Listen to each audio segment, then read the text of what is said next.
Magnus could feel that Remus just showed a tough look, but inside he was an insecure kid, looking for some friends. Because of what happened in his childhood, he had spent most of his life away from civilization. His father, Lyle, worked at the Ministry of Magic and encountered the werewolf Fenrir Greyback, who was on trial for killing 2 children. Lyle was the only one at court to realize that Greyback was a werewolf, as Greyback pretended to be a Muggle tramp. Outraged when Greyback was released, he voiced the opinion that Greyback deserved nothing but death. This opinion cost the Lupin family dearly, as Greyback decided to avenge himself upon Lyle by targeting his son. As the nearly 5-year-old Remus slept peacefully in his bed, Greyback forced his way in through the window. Though Lyle was able to get there in time to drive Greyback off with powerful spells, he was unable to prevent him from completing his evil goal. Remus became infected with lycanthropy and he became a werewolf himself. His parents took him to various healers and tried their best to make him a normal boy, but there was no cure for his condition. But Headmaster Albus Dumbledore made special accommodations allowing Remus to attend Hogwarts School of Witchcraft and Wizardry.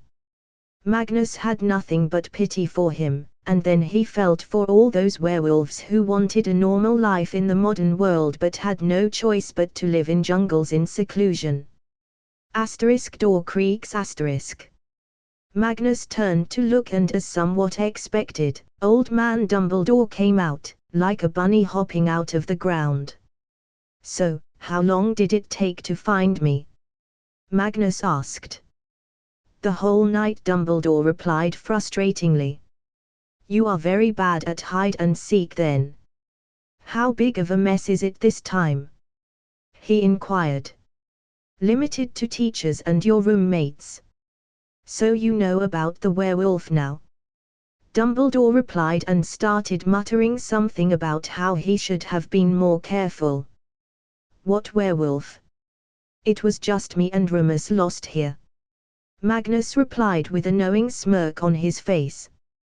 Dumbledore was smart enough to understand the meaning. "Ah, then we should get you back, you seem to have a scratch on your eyebrow. I hope there were no bites." "No, none at all," Magnus replied. Remus gratefully looked at the two. Although he went crazy in his werewolf form, he still retains all memories that occurred when he was not in control. So, if he did anything bad then he would regret it for a long time. "You need to get the cut checked by Madame Pomfrey for infections. Let's go," Dumbledore said and led the way back. This time, he did not take them through the tunnel but from the main road, passing through Hogsmeade. This was because the tree was still secret and useful for Remus. Dumbledore did some magic and made sure nobody saw them. He brought them straight to the medical wing. There, Madame Pomfrey quickly stitched up the cut on Magnus' left eyebrows. Remus was fine though and just drank some health potion to regain energy. After that, Dumbledore took him to his office to give him an earful. "Why is it that you just can't stay away from trouble? It's just your first year." "I didn't know Madame Pomfrey was helping him and not abducting him. My mummy taught me not to go somewhere with strangers," Magnus answered. "Yes. That was indeed a mishap, shouldn't have let them walk so openly. So, are you going to keep it a secret?" Dumbledore asked. "Yes, I am. He deserves to study here. But, you need to make a more foolproof plan to keep the secret. I found out when I wasn't even trying to. What if someone was looking for it?" Magnus advised. "That I will. What you need to do is go back to your dorms and sleep. I'm sure it wasn't easy there," Dumbledore advised him. In all honesty, Dumbledore was a little anxious when he thought Magnus might have been bitten. Even if it was very thin in blood, he truly saw him as a relative. Magnus yawned. "Yes, I did not sleep last night. I'll go. Good night. Good morning, Dumbledore muttered and let him leave. Once he was gone, Dumbledore got up to go to check the mails. In there, he found a bizarre letter. It was from the Ministry. By now, most pure-blooded powerful families and the Ministry had conducted a full investigation into Magnus and his past. He truly came from a Muggle family, and as far as the records showed, there were only Muggles in his family. He was the only wizard. So, they had hypothesized that maybe it was not bloodline that made Magnus descendant of Merlin but some kind of inheritance. This made all of them a bit more confident, seeing that he was the only descendant and not his whole family, though now they had a different problem because Dumbledore was now officially related to the whole Grant family. Dumbledore read the Ministry letter and his brow frowned. In it, it was stated that the Ministry wants to take ownership of the Vault of Merlin until Magnus gets 18. Their supposed reasoning was that the responsibility was too big for someone so young. Then, there was another thing. It said that the Vault of Arthur would be handed over to the royal family of Britain as it belonged to the crown now. They failed to realize that the second Magnus received the inheritance, the royal family lost all rights over the throne. Now Magnus himself was the crown.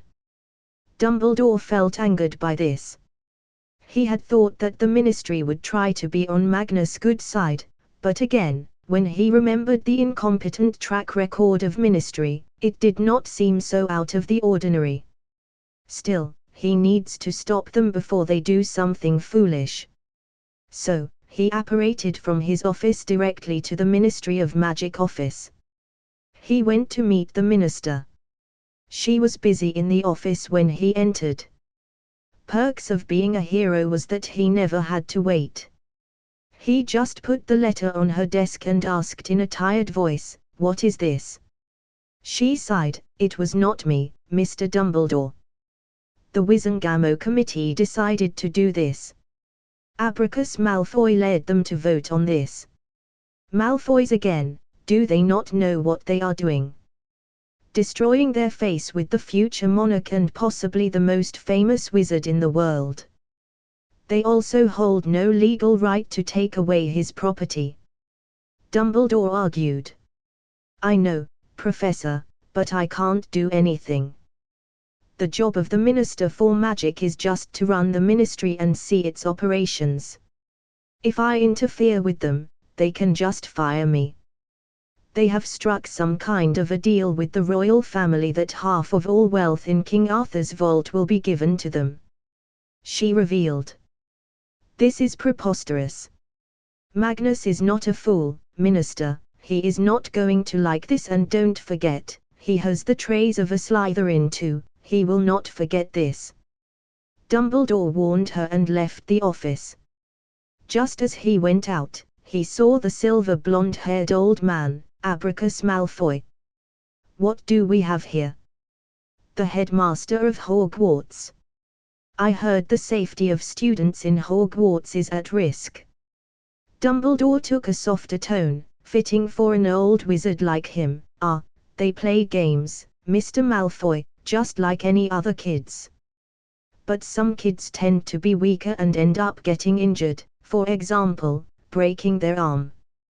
But don't worry, we are adequately staffed to meet any kind of medical emergency. Take care." Abracus could only grit his teeth, as he still did not have enough influence to undermine Dumbledore or shout at him. Hogwarts. Magnus returned to his dorm. The classes had already started as usual, but he was granted special medical leave to sleep and recuperate. Snape and Ragnar were in class, so the room was empty. All except Chad and Duck. As soon as he entered the room, Chad ran to him, crying, and hugged his leg. While Duck flew to his shoulder and started rubbing his head on his face. He, you guys, let me go and sleep now. I will play with you two later." He laughingly separated them. But when he slept,